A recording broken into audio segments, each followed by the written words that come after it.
It's a beautiful day. You just got up, you had a delicious breakfast. You're on your way to work, or the gym, or school, a bunch of errands to do, maybe pick some stuff up at the store.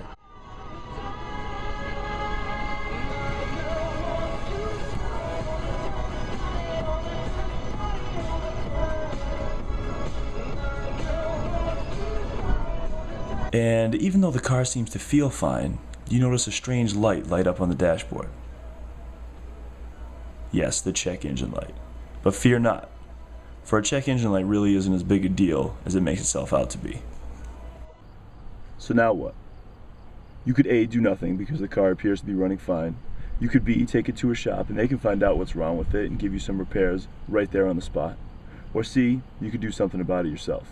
So now with A, if you do nothing about it because the car appears to be running fine, you run the risk of getting really bad gas mileage. And reason being is, your car, if it has sensors that have failed, then the computer is forced to guess. So like an O2 sensor or a mass airflow sensor, the computer has to guess as to how much fuel you need for each combustion cycle. And when it has to guess, it usually just gives too much because that's the safe way to go about things. And once you get to the point of inspection, you're going to fail if the check engine light's on. With B, you bring it to a shop, they're going to charge you for a bunch of problems they found with the vehicle, so then you can't afford any of those repair bills anyways. Now with C, you can take it to any auto parts store around you, be it Advance, AutoZone, O'Reilly's, any of those places, Napa, and they will read your codes for free. And the codes that you get usually looks like a P and then like a 0. It's like 4 digits after a P. You can go to any enthusiast website for your vehicle, which is crazy because they have enthusiast websites for things like the Corsica or the Caprice. I don't even think people who drove Caprices, aren't they like 90 plus years old? Anyway, if you take your codes to those forums, you type them into the search box, they'll give you the common problems that are associated with it, and then you can get right down to knowing exactly which way you need to go and which parts to order. Now with this vehicle, it happened to be the Downstream O2 sensor, which is pretty bad to have a check engine light for, because if you have a failed O2 sensor, again, the computer has to guess, and now it's going to give you an improper air-fuel ratio. It'll feel like it's running fine. It might idle a little rough, which this did, and once it's repaired, you'll get your gas mileage back, and you'll be good to go. Alright, so here's your tools assortment. Yeah, I know, crazy. We've got some hook bill needle nose pliers so that we can disconnect our electrical connections and unclip wires from the chassis. We have a 3/8 inch drive socket, a 7/8 inch box wrench, because once you loosen the O2 sensor, it's really a pain to try and undo with a socket wrench, so we just use a box wrench after it's loosened up. And then we have a socket, an O2 socket sensor set that I rented from AutoZone, 30 bucks. You bring it back, you get your 30 bucks back. They're pretty cheap on Amazon as well, so but you're better off just renting it. Alright, so what you will find is, after the catalytic converter on your exhaust system here, this is the Downstream O2 sensor. Now this is the culprit of our check engine woes that we have. So what we have here is we have our socket wrench attached to the O2 sensor wrench. And it's very simple. The reason why there's a slit in the front like this is so that it can fit around the wire.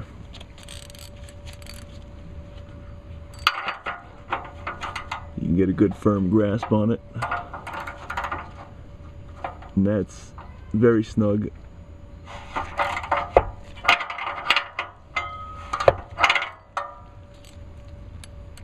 And again, this isn't going to work like a regular socket where you can just crank and crank and crank. You have to pull it off and reposition it so that you can loosen it more, like so.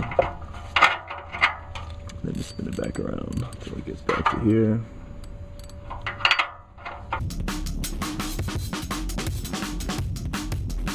And you know what, if you jam up the wire while you're doing this, it's not really that big of a deal because, again, you're not reusing this O2 sensor, you're completely replacing it.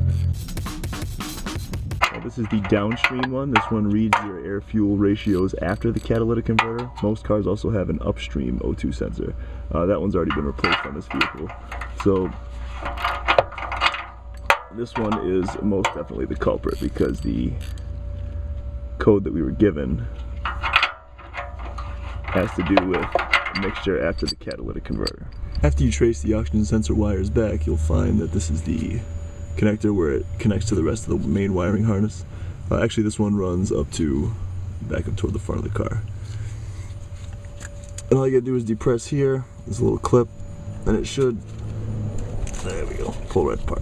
From this angle you can see that the O2 sensor itself, the wire here, comes to a plastic clip that goes into this hole, which is directly above the exhaust pipe. Now the reason why that's up out of the way is that the wires don't get melted by the hot exhaust. You may find that these clips will be unusable after you undo them. You can use this hole here, and I'm sure whichever vehicle you're working on, because this process is pretty universal, will have an area where you can run a zip tie through and put the new wire on.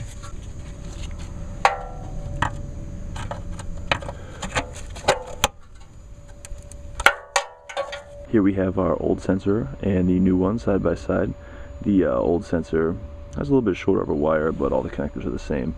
This little tube of copper looking goo is an anti-seize compound that Denso was gracious enough to send with us.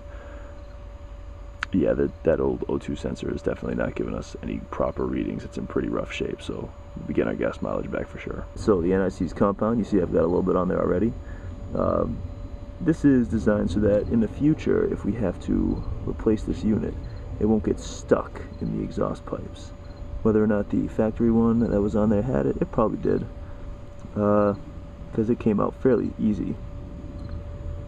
You just get a little bit on the threads. Be sure not to get it on the actual sensor itself, because that will definitely mess up your readings, and you'll come across with getting your check engine light back again, which is what we don't want. I've already got the new one threaded into the new hole. I got the thread started.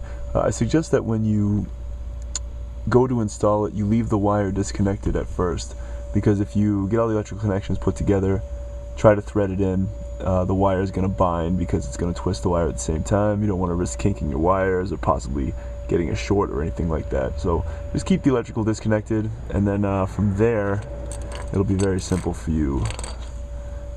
Well, I shouldn't say very simple. It is very simple, but this is the original nylon mount where the wire was strapped up out of the way. Like I said, you can use a zip tie for this. Just come around, come through the hole itself that it was mounted in, and again, you'll find something you can zip tie this wire to regardless of what vehicle you're working on. And you zip tie through, make sure it's around the wire itself. Back through here. I mean, if you wanted to do things with the nylon pieces themselves, I'm sure they have them at Advance or something like that. You can pick them up real easy. Could go to the dealer as well, but they will absolutely jam you in price most of the time. But they've always got nylon stuff at the regular parts stores.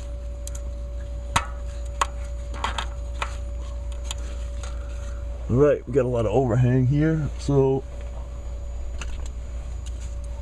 what we got to do is just snip it off. And just snip this, don't snip your wire. You'll be in big trouble then.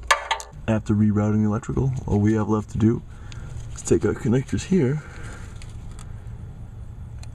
and reconnect them.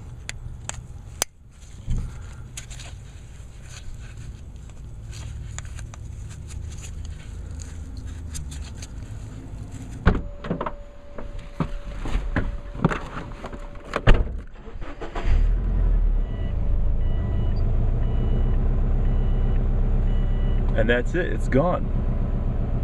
It actually took longer for me to explain to you what an O2 sensor does than it actually took to swap one out. So now you know in the future, if you get a check engine light, which you will, and it shows up as being the O2 sensor, which is all too common, you'll know exactly what to do to keep some of them precious dollars in your pocket.